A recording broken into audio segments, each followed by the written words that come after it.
मुखे काश तो सा मोहब्बत न थे हा।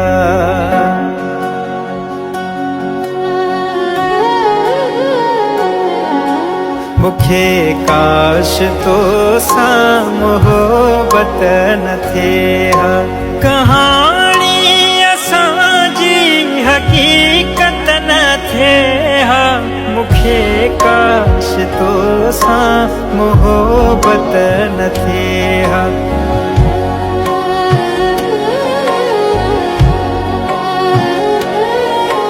मुखे काश तो सा मोहब्बत न थे हा। कहानी असांजी हकीकत न थे हा। मुखे काश तो सा मोहब्बत न थे हा। मुखे काश तो सा मोहब्बत न थे हा।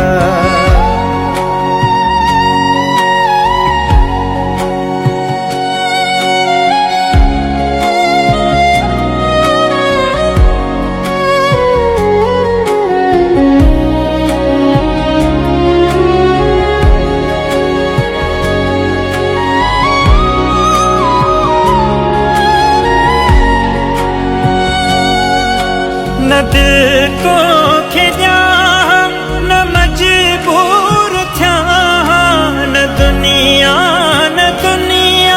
जो दस्तूर थया।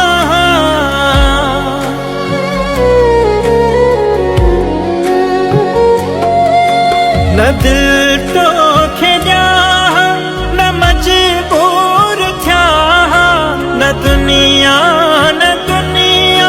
जो दस्तूर थया। कयामत खपेरा कयामत न थे हा। मुखे काश तो सा मोहब्बत न थे हा। मुखे काश तो सा मोहब्बत न थे हा।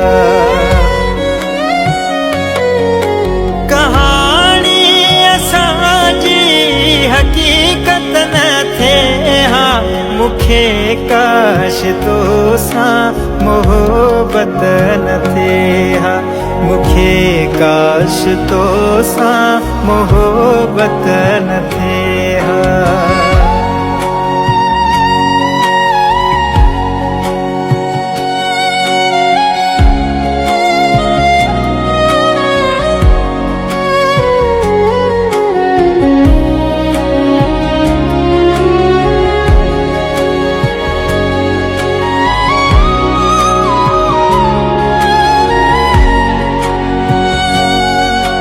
केडो खुश हूंदो मोहब्बत खाग में लगो इश्क अहिड़ो थियुसि ख्वार जग में।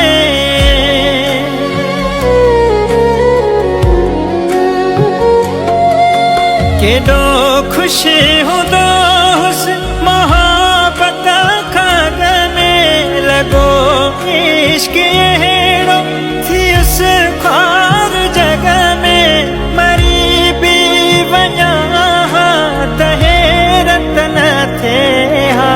मुखे काश तो सा मोहब्बत न थे हा। मुखे काश तो सा मोहब्बत न थे हा।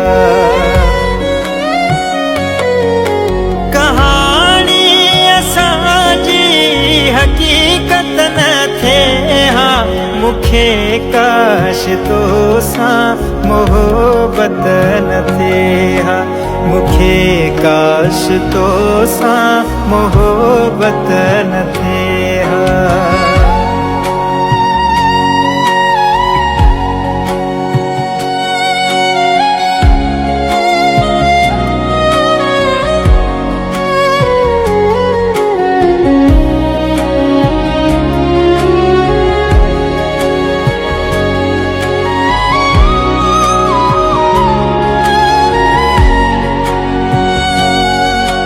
असद जी अखिले में न ॻोढ़ा हुजनि हा।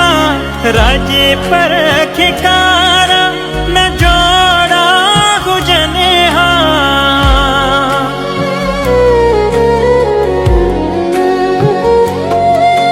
असद जे अखियुनि में न ॻोढ़ा हुजनि हा, राजे पर खे कारा न जोड़ा हुजनि हा।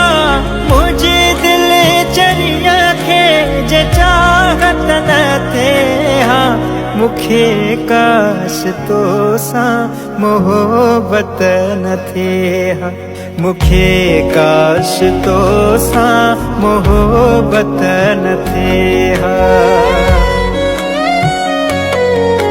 कहाणी असांजी हक़ीक़त न थिए हा, मूंखे काश तोसां मोहबत न थिए हा, मूंखे काश तोसां मोहबत न थिए हा।